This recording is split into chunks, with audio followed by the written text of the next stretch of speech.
let's take a quick look at the latest thing to drop for the Legends of Dragonore line. We will take a look at Scorchwing. And yeah, I continue to be more excited about anything coming out from this line than anything else out there in the adult collector market.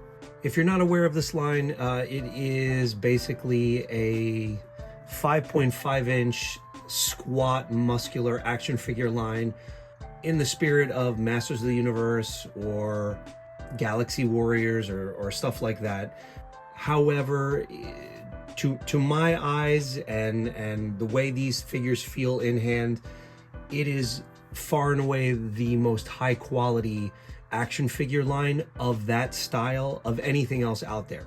I have previously reviewed basically, I think without exception, every single release for this line. There was a Wave 1, Wave 1.5, two other dragon warrior slash beasts akin to Scorchwing here, as well as sort of like an offshoot subline of figures that are meant to pay homage to Galaxy Warriors. So anyway, here is the box for Scorchwing, again, the third dragon to be released in this line. As you can see, the cool, nice addition to this kind of figure here is that not only is it a larger scale than the 5.5 inch, but he's modular. He can be displayed as a dragon that's meant to be ridden, akin to like a battle cat or something like that, or he does have a sort of like bipedal warrior mode. It's not a window box, it is just a solid heavy box. Heavy because, again, the plastics they use for this line are way better and higher quality than say the Motu Origins line. Here are some product shots for the two other dragons, which actually I'll display next to this one once it's out of the box, as well as the figures that we are still waiting for from Wave 2, all of which I have pre-ordered through Big Bad Toy Store and continue to anxiously await their release. All right, so let's get Scorchwing out of the box and see what he's all about. And here he is in sort of his humanoid warrior mode, looking every bit as impressive as the other dragons in this line. But all right, so let's talk about him. When he is completely assembled, he stands just shy of 9 inches tall. And when I say assembled, it's because he comes in the package in 3 or 4 separate trays where all the arms, the tail bits, the neck bits, everything comes disassembled and everything is just sort of like plugged in. And word of caution, it takes a good deal of muscle to get the arms and the legs and everything pegged in, which of course is just a testament to the quality of the figure. It's a high quality plastic that really takes a lot of force. But as I said, he's just shy of 9 inches tall. For comparison, here is another figure from the line, just to give you a scale idea scale wise. And for the majority of the figure, with the exception of like the tail and the neck, the bulk of like the torso, the arms and the legs is kind of on par. He's much heavier. The torso section is a lot thicker. But just as far as height is concerned, he gets all of his height from the neck.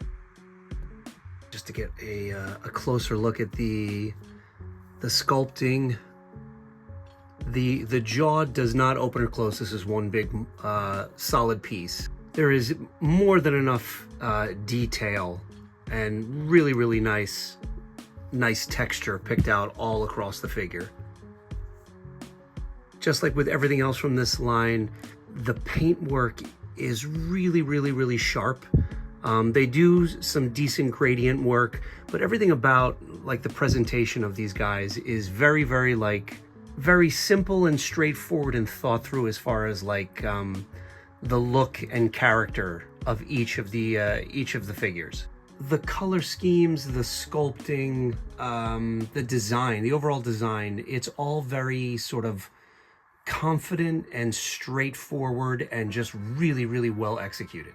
And again, yeah, the construction is just so solid. Because I've been dying to see all three together.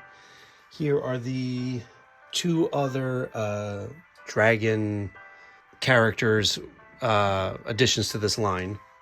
And they look fantastic. They're really, really bright and vibrant. They really do look like they go together, all three of them.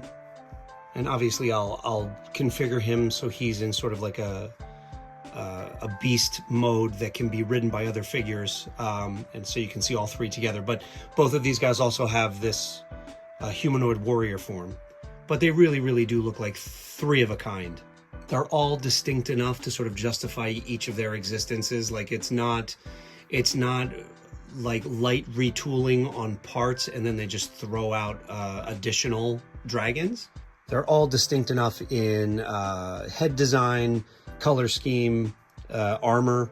And actually the other thing is I have to check my drawers to see if I missed some other pieces, but I think Scorchwing here came with an additional 1 or 2 neck pieces. So all in all, he's a larger dragon than the other two.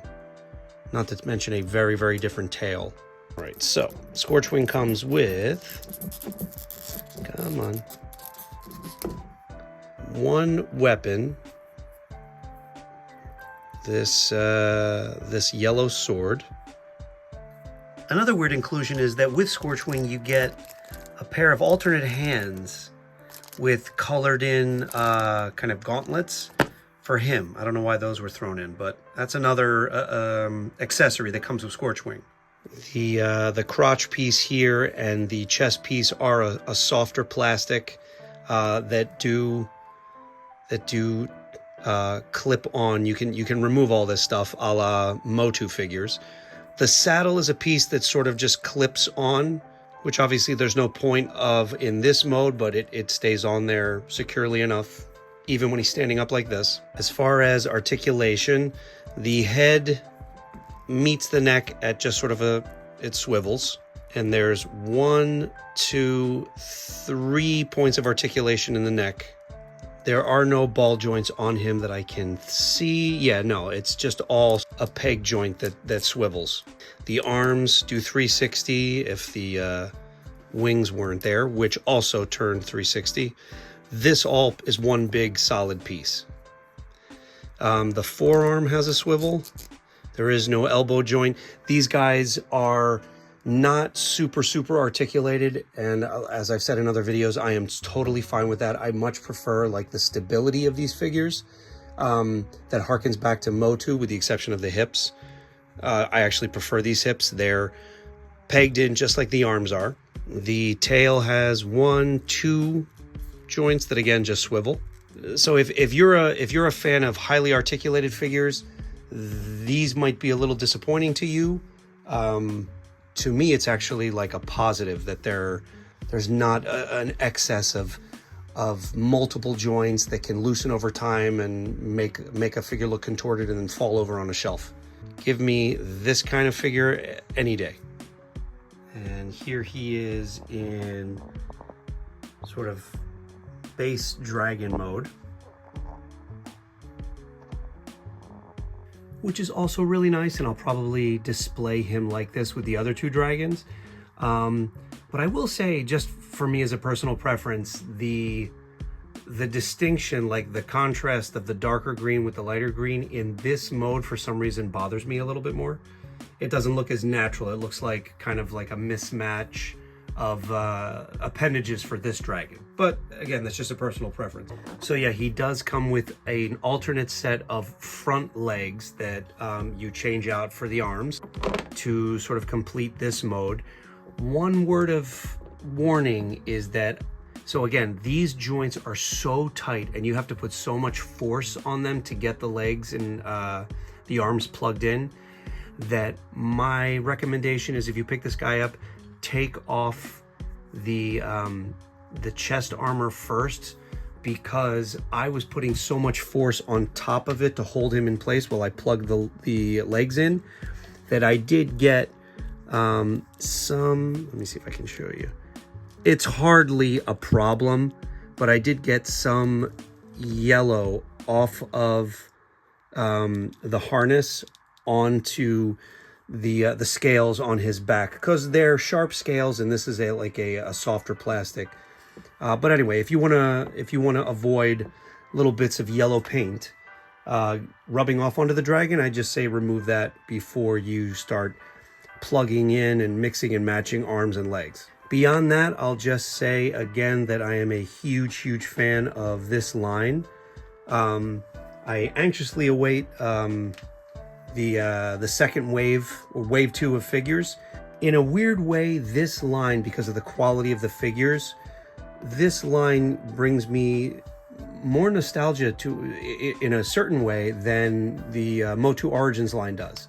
There was something about like the weight and like the, I don't know, the finish and just sort of like the care that went into making the original vintage line that I kind of feel is lost in how cheap the feel is on modern 5.5 inch figures like the ones in the Motu line or all those crossover lines that Mattel's putting out. The Legends of Dragonore does